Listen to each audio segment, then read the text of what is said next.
Hello friends, this is Tina Malik. Welcome to stairs to success. Friends, आज काफ़ी interesting topic करेंगे NCF 2005 national curriculum framework, जिसे कहते हैं राष्ट्रीय पाठ्यचर्या की रूपरेखा 2005. मोस्ट इम्पॉर्टेंट सेशन है आज का. ये टॉपिक अपने आप में बहुत मायने रखता है. सभी टीचिंग एग्जाम्स में इससे रिलेटेड क्वेश्चंस आते ही आते हैं. तो आज का सेशन बहुत ही इम्पोर्टेंट रहने वाला है. चलो फिर स्टार्ट करते हैं. अब जान लेते हैं content of NCF. Means NCF क्या कुछ शामिल करता है अपने अंदर. एनसीएफ 2005 में क्या कुछ इंक्लूडेड है, आज वो हम डिटेल में समझेंगे. अब देखो, एनसीएफ है ना, एक बहुत बड़ा डॉक्यूमेंट है. तो जो पूरा डॉक्यूमेंट बहुत ही एक थिक बुक मानी जाती है. ये अपने आप में पूरी एक बुक है. तो उन सबको डिटेल में तो पढ़ना थोड़ा मुश्किल है. तो जो इम्पोर्टेंट है उसी को आज हम जानेंगे. ओके, तो एनसीएफ एक अपने आप में ही एक डॉक्यूमेंट है, एक करिकुलम है. ठीक है, जिसे हम यूं भी कह सकते हैं कि ये एक पाठ्यचर्या है. ओके, तो आज हम जानेंगे कि एनसीएफ 2005 में क्या कुछ इंक्लूडेड है, क्या कुछ शामिल है. थोड़ा बहुत जानकारी हम लेंगे, जो इम्पोर्टेंट है वो जानेंगे. ठीक है, देखो पहले हम देखेंगे एनसीएफ 2005 क्या है, कहाँ से आया, क्यों जरूरत पड़ी, ये सब जानेंगे. कॉमन डिस्कम्फर्ट्स, मतलब कि क्यों एनसीएफ को लाना पड़ा. ठीक है, क्यों एनसीएफ बनाना पड़ा, क्यों शामिल करना पड़ा एनसीएफ. ठीक है, तो क्या कुछ है. डिस्कम्फर्ट्स क्या है, कुछ ऐसे कॉमन डिस्कम्फर्ट्स थे. बच्चे परेशानी में थे, तो वो परेशानी को देखते हुए एनसीएफ को लागू करना पड़ा, एनसीएफ बनाया गया. ठीक है, एनसीएफ की जरूरत महसूस हुई. तो वो क्या कॉमन डिस्कम्फर्ट्स है वो जानेंगे. ठीक है, क्या पर्सपेक्टिव है, गाइडिंग प्रिंसिपल्स क्या है, क्या कुछ प्रिंसिपल्स आते हैं एनसीएफ में. ठीक है, वो जानेंगे. Learning and knowledge, curricular area देखेंगे, स्कूल एंड क्लासरूम का एनवायरनमेंट कैसा होना चाहिए, वो सब कुछ देखेंगे. एंड सिस्टमैटिक रिफॉर्म्स क्या है, वो सब कुछ आज हम डिटेल में जानेंगे. बहुत ही इंपॉर्टेंट सेशन है. बहुत से क्वेश्चंस निकल कर आते हैं, मल्टीपल क्वेश्चंस आते हैं एंड मल्टीपल एग्जाम्स में पूछे गए हुए क्वेश्चंस आज हम डिस्कस करेंगे, डिटेल में समझेंगे क्या है एनसीएफ. ओके, एनसीएफ 2005 क्या है, कहाँ से आया, क्यों जरूरत पड़ी, क्या कुछ इंक्लूड कर रहा है. ठीक है, क्या कुछ कंसीडर करता है, ये सब कुछ आज हम जानेंगे. ओके, चलो फिर स्टार्ट करते हैं क्लास. तो पहले तो हम ये जान लेते हैं. तो देखो, एनसीएफ 2005 अगर आपको शॉर्ट में बताऊं तो ये है connect yourself and the child to life itself. As a teacher आपको क्या करना है, खुद को और बच्चों को कनेक्ट करना है. ठीक है, कनेक्ट करोगे ना उनकी लाइफ से, जो कुछ भी वो एक्सपीरियंस कर रहे हैं, बस बच्चों को कनेक्ट करना है. ठीक है, और डिटेल में समझ लेते हैं. The national curriculum framework 2005 is one of the 4 NCF published in 1975, 1988, 2000 and 2005 by the NCERT in India. Okay, ये जो NCF 2005 है ना, नेशनल करिकुलम फ्रेमवर्क 2005, ये 4th NCF है जो पब्लिश हुआ है. ओके, इससे पहले मीन्स 3 और आ चुके हैं. कौन से, एक आया था फर्स्ट एनसीएफ जो आया था वो आया था 1975 में, सेकंड आया था 1988 में, थर्ड वन आया था 2000 में, और ये 2000 को ही कुछ रिवाइज्ड किया गया और बाद में आया है जो आज हम पढ़ रहे हैं एनसीएफ 2005 जो 4th है ये. ओके, तो देखो क्वेश्चन यहीं से एक बन गया. पूछ लेंगे कि कितने पहले पब्लिश हुए हैं, कौन से नंबर का है ये एनसीएफ 2005. तो आपको पता होना चाहिए कि 4th है, अभी तक 4th ही पब्लिश हुए हैं. ओके, और ये एनसीएफ किसके द्वारा, एनसीईआरटी के द्वारा प्रिपेयर किया जाता है. ओके, अब देखो फ्रेंड्स, एक और बात निकल के आती है. एक होता है एनसीएफ 2005 जो आज हमारा टॉपिक है. एक और क्वेश्चन पूछा जाता है एनसीएफ टीई. ठीक है, वो 2009 में आया था. वो क्या है, national curriculum framework teacher education. Okay, ये टीचर एजुकेशन से रिलेटेड है. तो थोड़ा सा ये ध्यान रखना, ये पूछ लिया जाता है एग्जाम में. ओके तो ये जो NCFTE है ना, जो 2009 में आया था, वो टीचर एजुकेशन के लिए था फ्रेमवर्क, और ये NCTE के द्वारा प्रिपेयर किया जाता है। NCTE क्या? National council for teacher education. Okay ये थोड़ा सा एक माइनर सी इंफॉर्मेशन थी, वो देनी जरूरी थी क्योंकि एग्जाम में पूछ लिया जाता है। ठीक है, the NCF 2005 documents draws its policy basis from earlier government reports on education as learning without burden and national policy of education 1986, 1992 and focus group discussion। तो देखो अब बात आती है focus group discussion. Focus group discussion NCF में आए थे 21 focus group discussion हुए थे। ओके ये इंपॉर्टेंट बातें हैं, ये ध्यान रखनी जरूरी है।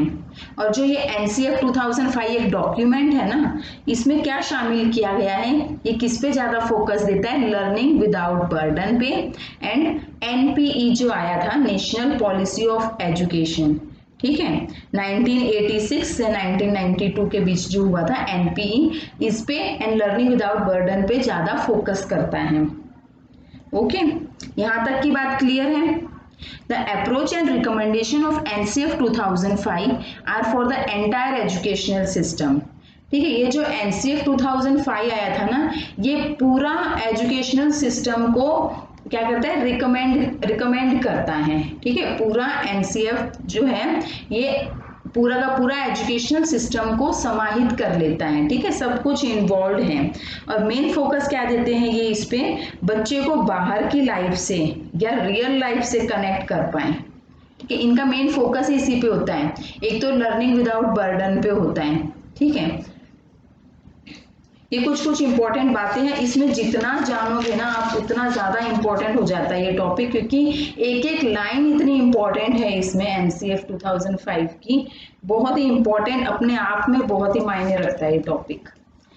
अब देख लेते हैं NCF 2005 का निर्माण कैसे हुआ। देखो इसका जो निर्माण है NCERT के द्वारा होता है। ठीक है, NCF 2005 का निर्माण NCERT द्वारा मानव संसाधन विकास मंत्रालय की पहल पर प्रोफेसर यशपाल की अध्यक्षता में किया गया।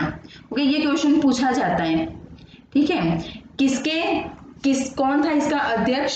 इसका अध्यक्ष था प्रोफेसर यशपाल।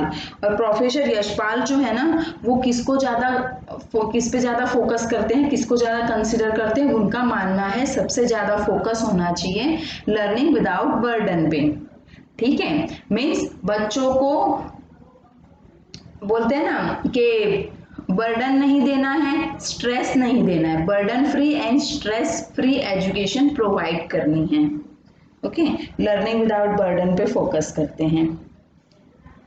ठीक है, इसको पूर्ण करने का कार्य प्रोफेसर कृष्ण कुमार द्वारा किया गया। ठीक है, सक्सेसफुली किसने कंप्लीट किया इस वर्क को? प्रोफेसर कृष्ण कुमार द्वारा किया गया। ओके ये सारी इंपॉर्टेंट बातें हैं, ये पूछी जाती हैं, इंपॉर्टेंट है ये सब। ओके अब देख लेते हैं। देखो NCF 2005 opposes the only exam summative assessment to be held at the end of the session। मतलब NCF किसके अगेंस्ट है, किसको अपोज करता है? वो ऐसे बोलते हैं कि जो समेटिव असेसमेंट होता है ना, उस पे फोकस नहीं करना है, उसको अपोज करता है। जो लास्ट में एंड के सेशन में होता है ना, एंड ऑफ द सेशन होता है समेटिव असेसमेंट, उस पे फोकस नहीं करना है, उसको अपोज कर रहे हैं वो। उनका ये कहना है कि किसको अडॉप्ट करना चाहिए? कंटिन्यूअस एंड कॉम्प्रिहेंसिव असेसमेंट को। ओके इस पे फोकस होना चाहिए। NCF 2005 has been translated into 22 languages and has influenced the syllabi in 17 states।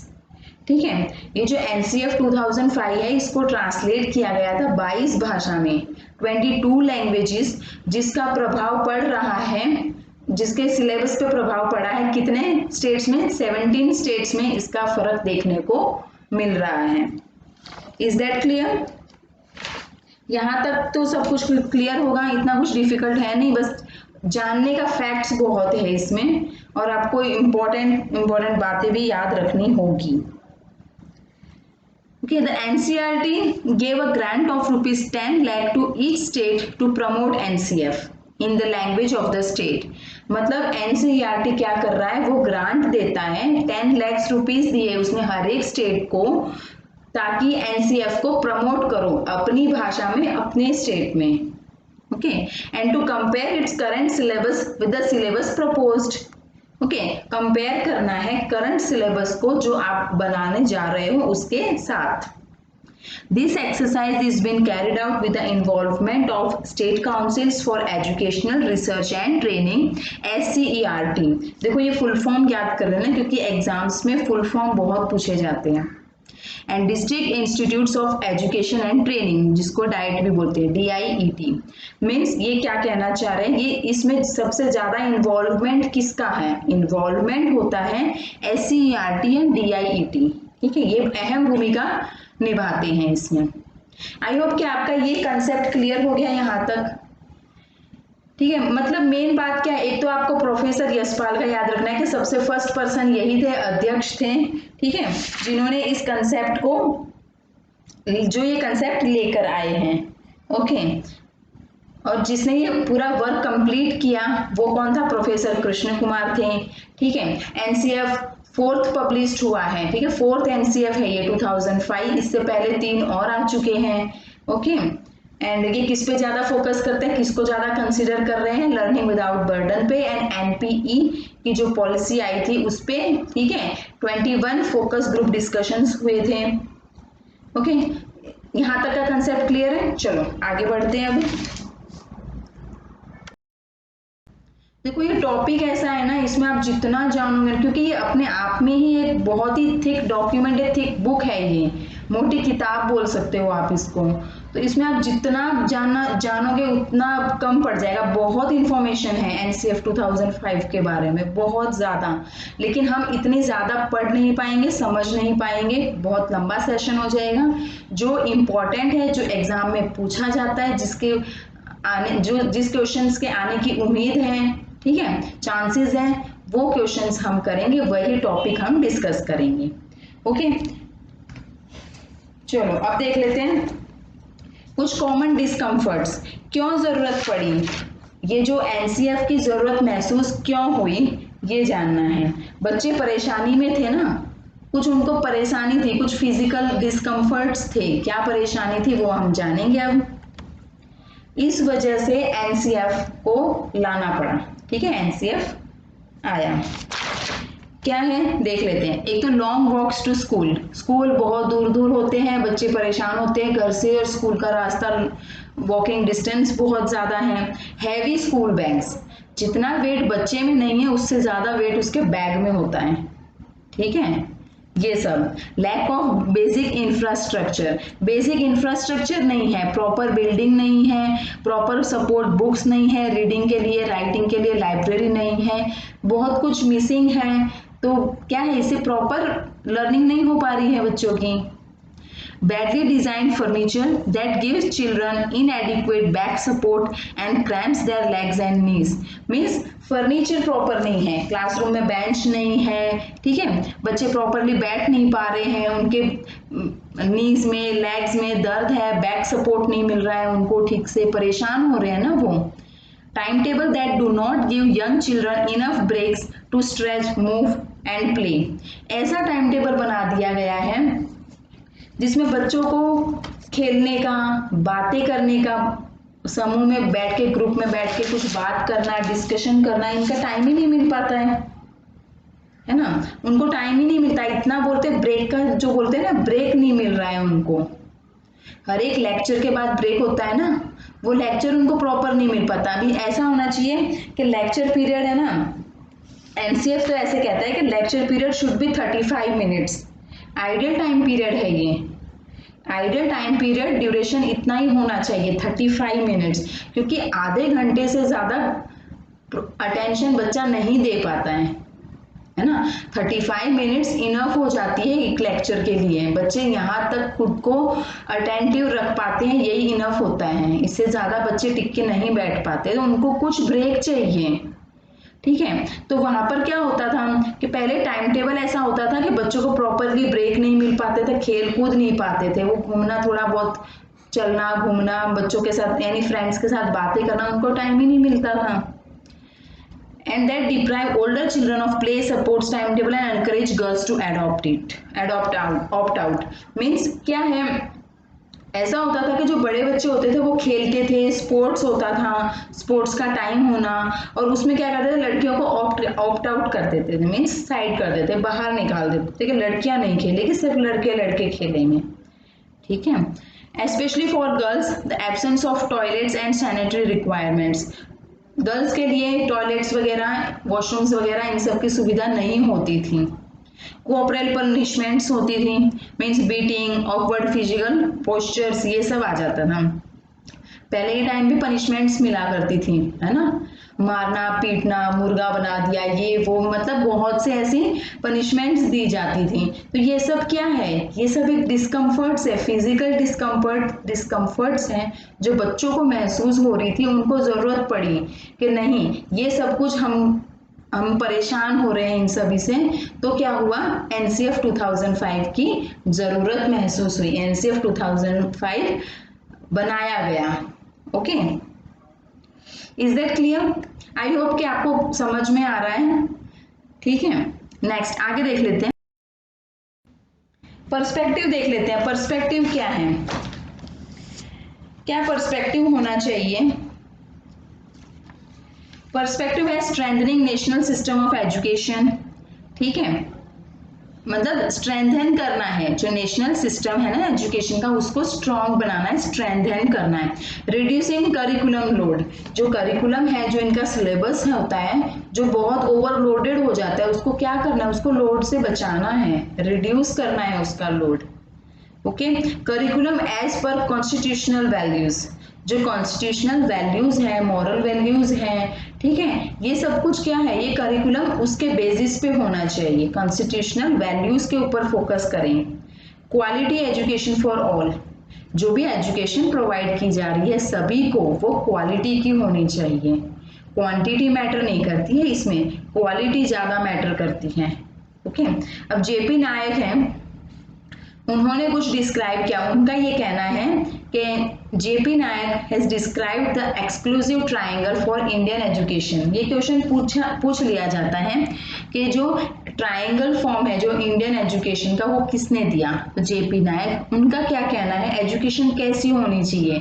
Education होनी चाहिए इक्वालिटी की, equal education for all, quality होनी चाहिए एंड क्वांटिटी होनी चाहिए, ठीक है। क्वालिटी यानी प्रॉपर हो, जो ज्यादा मायने रखती है, मीनिंगफुल हो, ठीक है। क्वांटिटी में हो, जितनी जैसे नीड है, रिक्वायरमेंट है, उस हिसाब से एजुकेशन प्रोवाइड की जाए। Is that clear? चलो प्रोसीड करते हैं आगे। अब देख लेते हैं गाइडिंग प्रिंसिपल्स, मुख्य निर्देश क्या हो सकते हैं, देख लेते हैं। बेसिकली 5 है, 5 इंपॉर्टेंट प्रिंसिपल्स है ये, ठीक है। इसमें देखो क्या दे रखा है, connecting knowledge to life outside the school.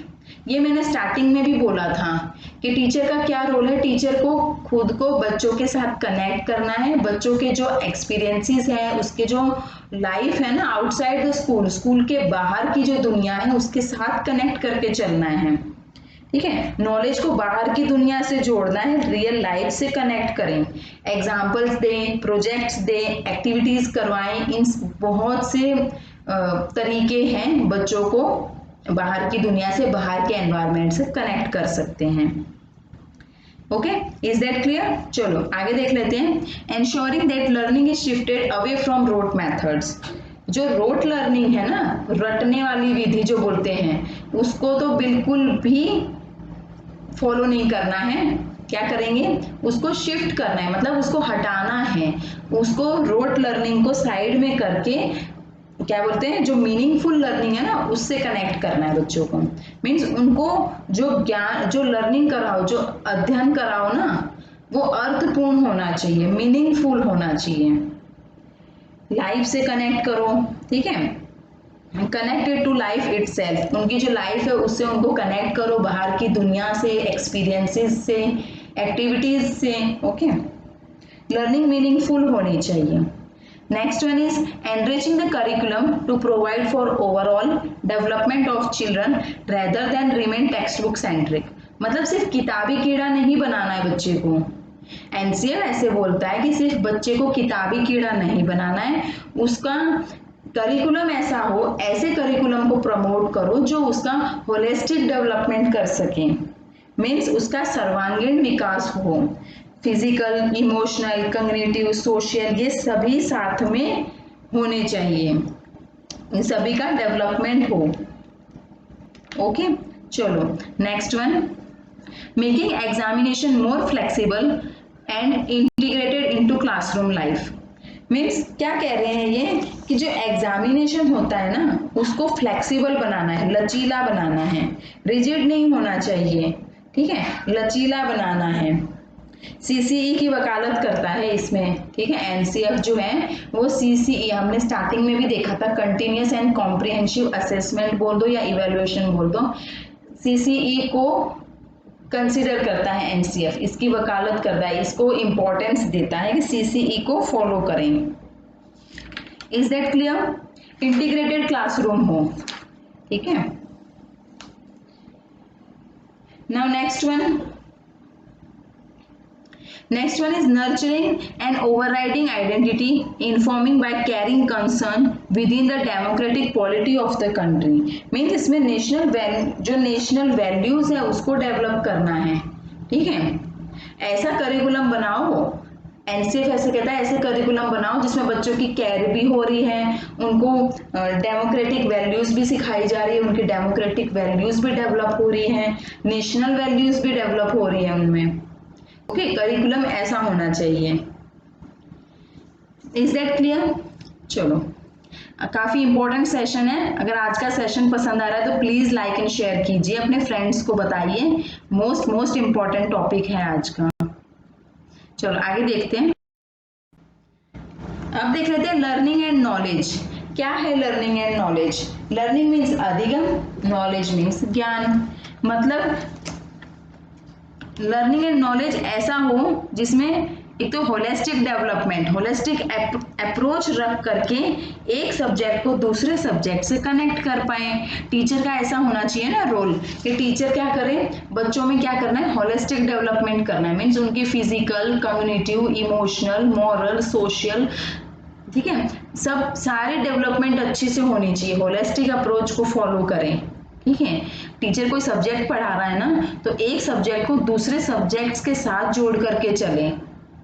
Curriculum should focus on the holistic development of the student to enhance physical and mental development in individual and as well as with the peer interaction।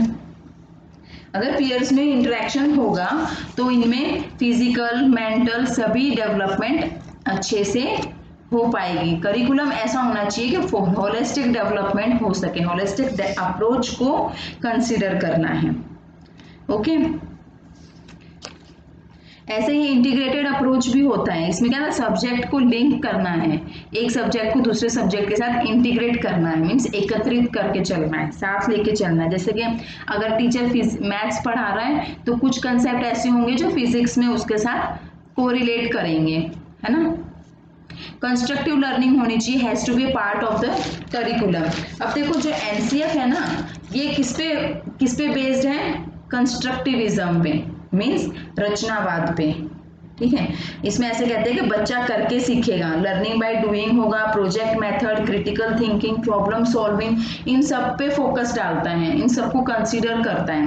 Constructivism पे focus होता है, constructive learning पे कहते हैं curriculum का एक part होना चाहिए कंस्ट्रक्टिव लर्निंग, ठीक है। रचनावाद, रटने पर नहीं, रटने पर तो कुछ रोट लर्निंग तो फोकस करता ही नहीं है, रोट लर्निंग को तो अब प्रोमोट करना ही नहीं है, इसके तो अगेंस्ट रहना है, रोट लर्निंग को तो बाहरी साइड में ही करना है।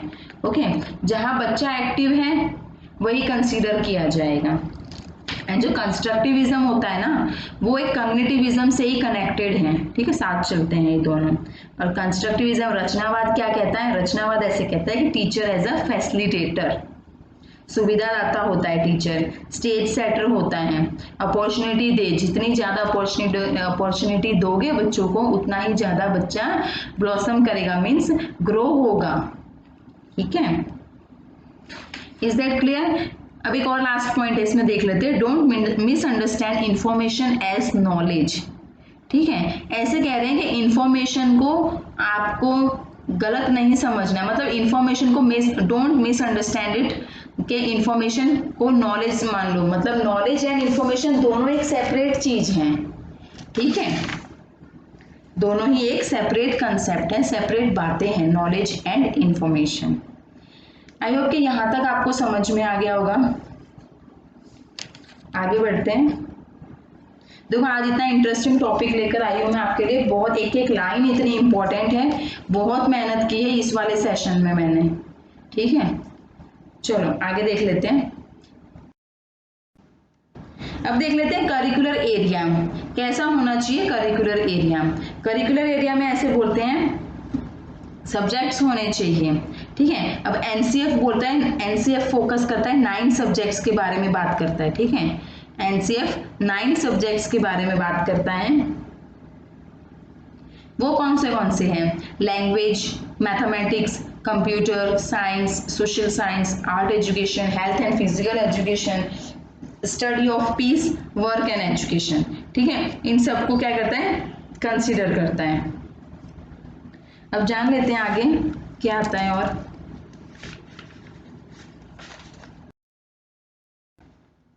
लैंग्वेज, लैंग्वेज में क्या है? To implement 3 language formula. इसमें ऐसा कह रहे हैं कि जो लैंग्वेज है ना, भाषा, वो पढ़ाने का माध्यम मदर टंग होना चाहिए। दिखाए ना इसमें, emphasises on mother tongue as medium of instruction. पढ़ाने का जो माध्यम होता है ना, वो कैसा होना चाहिए? मातृभाषा में होना चाहिए, मदर टंग में होना चाहिए। Curriculum should contain multilingual proficiency only if mother tongue is considered as second language, ठीक है। सेकेंड, अगर मदर टंग सेकेंड लैंग्वेज है तो ही मल्टीलिंगुअल प्रोफिशिएंसी को, मतलब करिकुलम ऐसा कंटेन, करिकुलम में होना चाहिए ऐसा multilingual proficiency, okay. Focus on all skills, हर एक स्किल पे फोकस होना चाहिए। अब देख लेते हैं 3 लैंग्वेज फॉर्मूला क्या है, इससे रिलेटेड भी क्वेश्चंस आ जाते हैं। मीडियम ऑफ, इसमें क्या बोलता है? Medium of communication should be the home language. घर की भाषा जो है उसी को मीडियम बना के चलना है, ठीक है, पढ़ाने का माध्यम हो, ठीक है। जैसे कम्युनिकेट करते हैं ना, वो होम लैंग्वेज होनी चाहिए। एक तो होती है फर्स्ट लैंग्वेज। फर्स्ट लैंग्वेज क्या? To be studied must be the mother tongue और द रीजनल लैंग्वेज। जहाँ के रहते हैं ना, वहाँ की या फिर घर की जो भाषा होती है वो।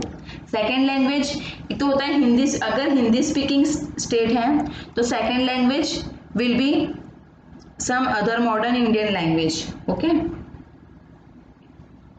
हिंदी हो, इंग्लिश हो, कुछ भी हो सकता है। अगर नॉन हिंदी स्पीकिंग स्टेट है तो सेकेंड लैंग्वेज हिंदी और इंग्लिश, ठीक है। थर्ड लैंग्वेज में क्या होगा? थर्ड में होता है in Hindi speaking state the third language will be English और modern Indian language not studied as the second language, and in non-Hindi speaking state the third language will be English or modern Indian language not studied as the second language। ये सब होना चाहिए, पूछ लिया जाता है तो आपको पता होना चाहिए कि फर्स्ट लैंग्वेज कौन सी, सेकंड कौन सी, थर्ड कौन सी, ओके। फर्स्ट मदर टंग होनी चाहिए, सेकंड हिंदी, इंग्लिश, व्हाटएवर, ठीक है, एंड थर्ड वन 22 भाषा में से कोई एक हो सकती है, okay. Third one, is that clear? I hope कि आपको यहाँ तक का कंसेप्ट क्लियर हो गया होगा, कोई डाउट नहीं रहा होगा। अगर कुछ भी आपको क्वेरी है, कुछ डाउट है, पूछना चाहते हो तो आप कमेंट करके पूछ सकते हो, मैं आपके सारे डाउट्स क्लियर कर दूंगी। मेरी तरफ से पूरी कोशिश करूंगी कि मैं डाउट क्लियर कर सकूं, ओके। चलो आगे देख लेते हैं।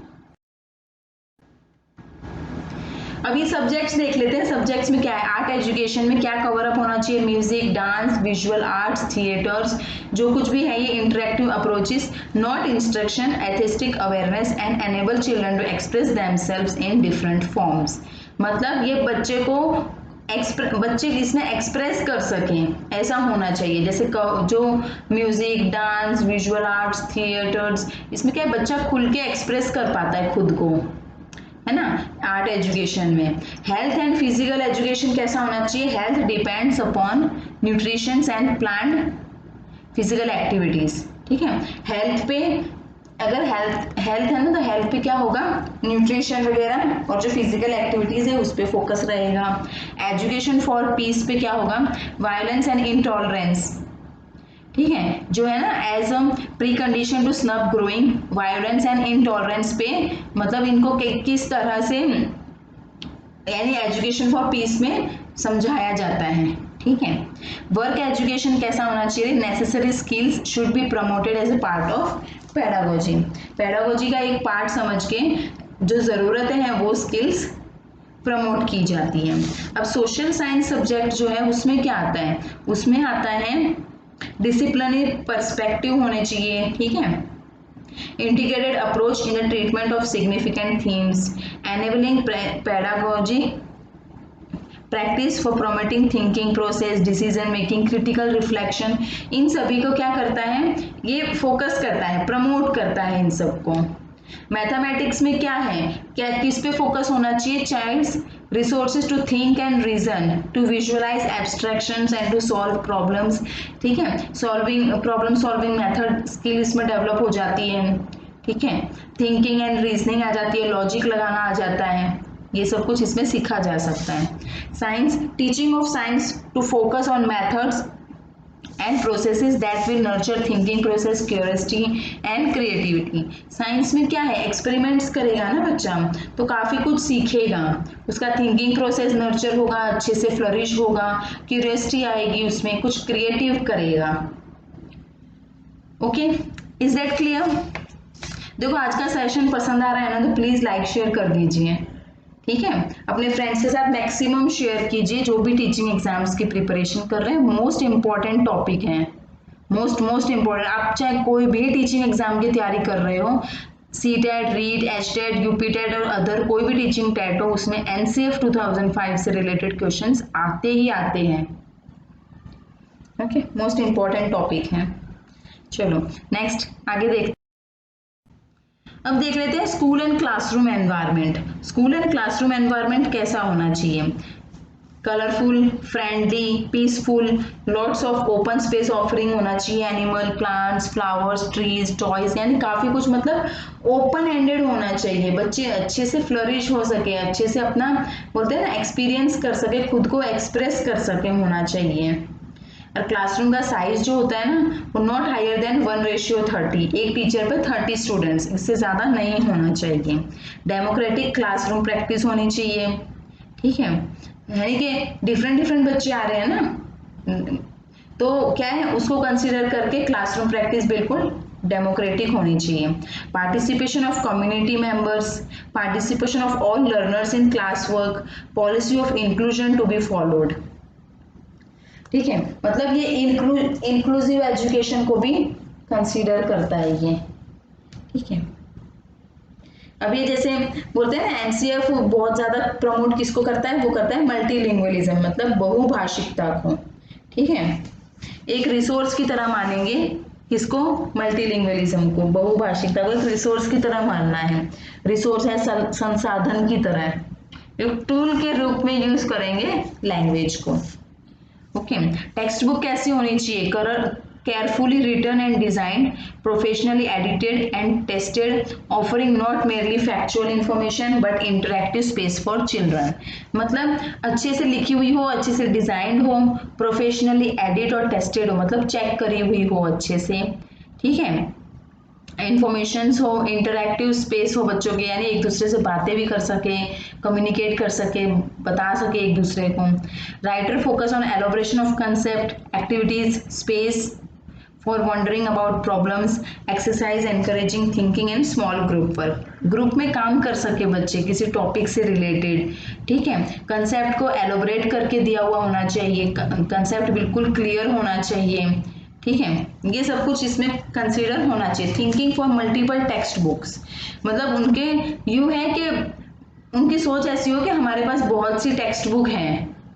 ठीक है, कंटेंट ऐसा होना चाहिए और सब कुछ मिक्स हो नहीं, यानी अलग अलग टेक्स्ट बुक भी देखे ना वो, तो उनको अलग अलग बुक से अलग अलग मतलब इंफॉर्मेशन, मीनिंगफुल इंफॉर्मेशन मिलती रहे।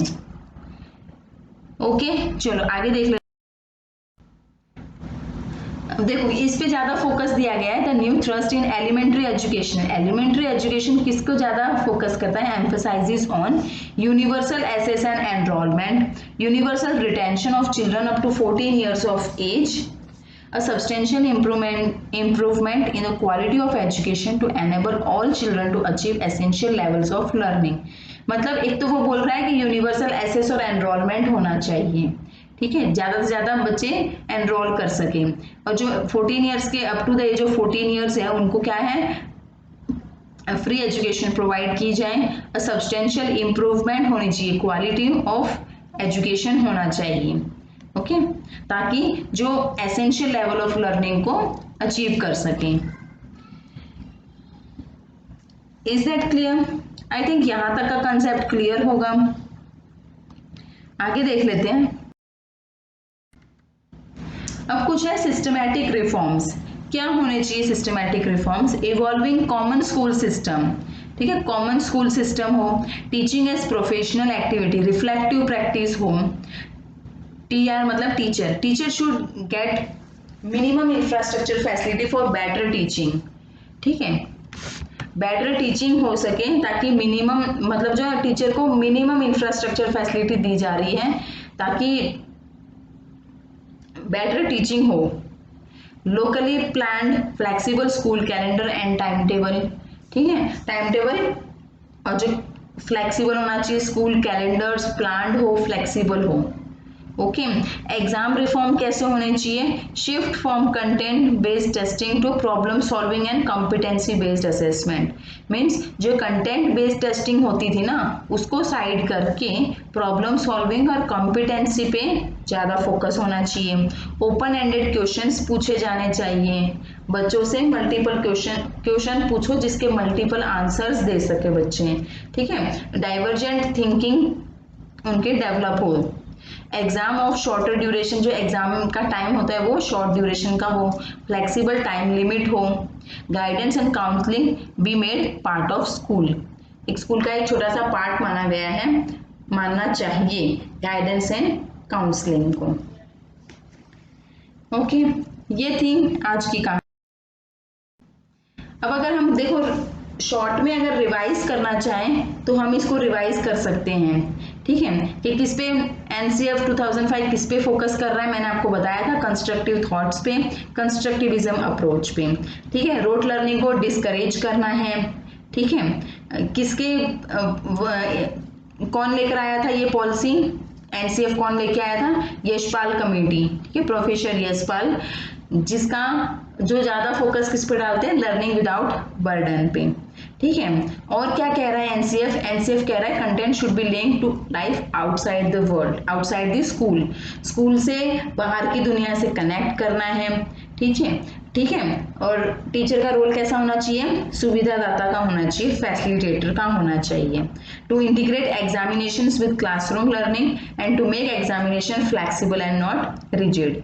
मीन्स क्या कह रहे हैं, एग्जामिनेशन को क्लासरूम लर्निंग के साथ इंटीग्रेट करना है, एकत्रित करना है, और एग्जामिनेशन को फ्लेक्सिबल बनाना है, रिजिड नहीं बनाना है, लचीला बनाना है, ठीक है। ये भी हमने बात की थी कि it's a development of SCERT and DIETs, ठीक है।